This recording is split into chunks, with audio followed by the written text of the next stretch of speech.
Good morning students.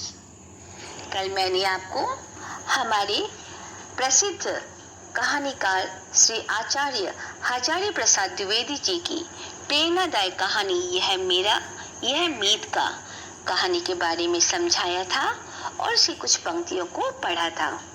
तो आज मैं इस कहानी को पूरा पढ़ाऊंगी। एक दिन राजधानी के मार्ग पर अपने पुराने मीत को फटेहाल भिक्षुक के रूप में देख मंत्री को बहुत दुख हुआ। वह उसे घर ले आया, मीत के परिवार को भी बुलवा भेजा, कुछ दिन खिलाया पिलाया। एक दिन व्यापारी मित्र बोला, इस तरह हम कब तक तुम्हारे मेहमान बने रहेंगे? मुझे कुछ धन उधार दे दो, मैं फिर से व्यापार शुरू करूंगा। राज्य का मंत्री होते हुए भी उसके मीत ने इतना धन एकत्र नहीं किया था जिससे वह अपने मीत की तत्काल सहायता कर सके। कुछ पल सोचने के बाद मंत्री ने व्यापारी से कहा, विपत्ति में घबराते नहीं मीत। हमारे महाराज प्रत्येक पूर्णिमा के दिन याचकों को दान देते हैं।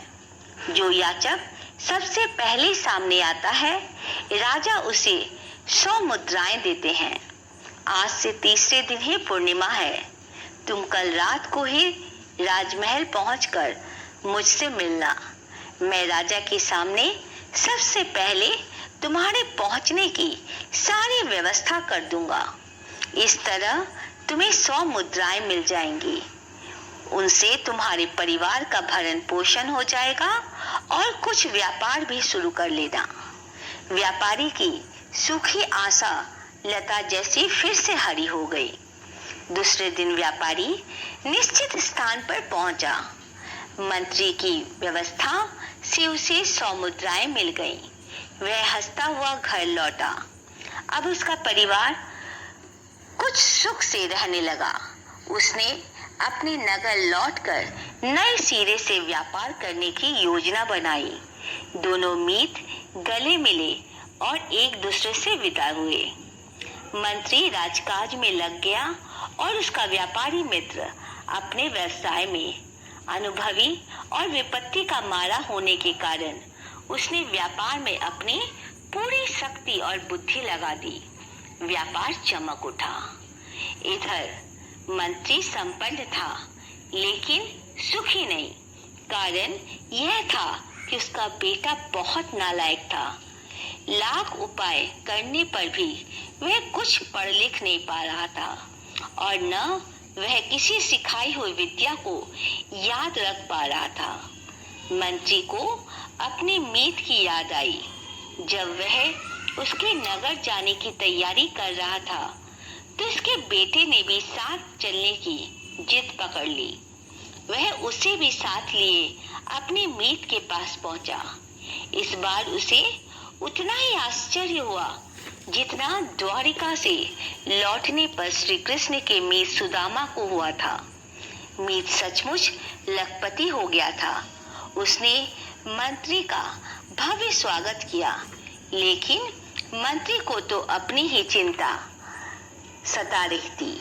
मित्र ने जब उदासी का कारण पूछा तो मुंह लटकाए हुए उसने कहा, क्या कहूं मीत, तुमसे सहायता प्राप्त कर मैं विद्वान बना, राजमंत्री भी, पर सारी सुविधाएं होते हुए भी मेरा पुत्र कुछ भी सीख नहीं सका।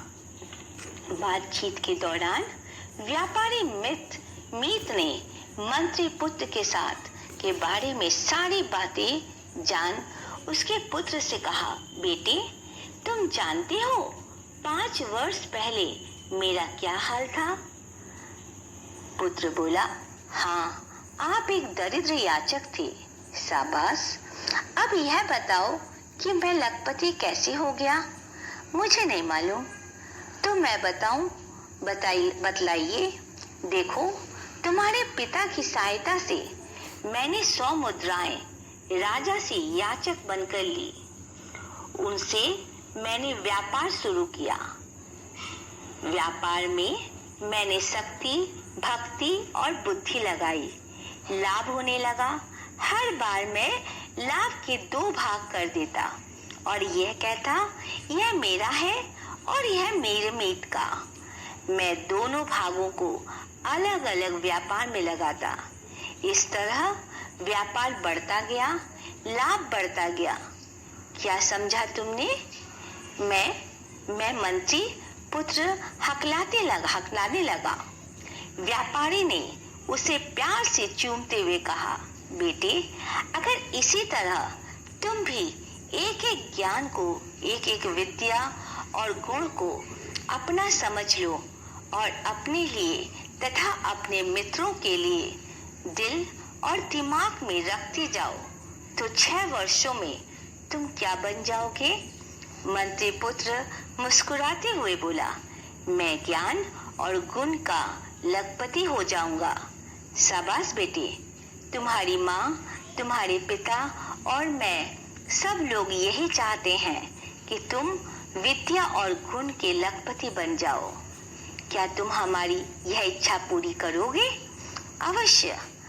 अगली बार मैं उसी रूप में आपसे मिलूंगा। फिर अपने पिता से कहा, पिताजी, अब आप राजधानी चलिए। मैं आज से ही अपनी पढ़ाई में लगूंगा। मुझे रास्ता मिल गया। अब तो कुछ भी पढ़ूंगा सब याद रहेगा। मंत्री समझ गया, लड़के की बुद्धि खुल गई है। उसने मुस्कुराते हुए अपने मीत से विदा ली। राजधानी पहुंचकर उसका पुत्र अध्ययन में चौगुने उत्साह से लग गया।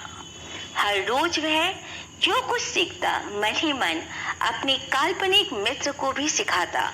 वह कहता, यह मेरा है, यह मेरे मीत का। इस तरह हर पाठ दोहराया जाता। लड़का मन लगाकर पढ़ने लगा। वह विद्याएं सीखता गया, अच्छे गुणों से संपन्न होता गया। 6 वर्ष बाद वह भी प्रकांड पंडित बन गया और आगे चलकर अपने पिता का उत्तराधिकारी बना। गुरुजी यह कहानी सबको सुनाते, विशेष रूप से उन शिष्यों को जिनका मन पढ़ाई में लगता ही नहीं था। इस सीधी सादी कहानी का सभी शिष्यों पर अच्छा प्रभाव पड़ा। सब में पढ़ाई लिखाई के प्रति एक नया उत्साह भी भर गया। सब जी जान से पढ़ने लगे।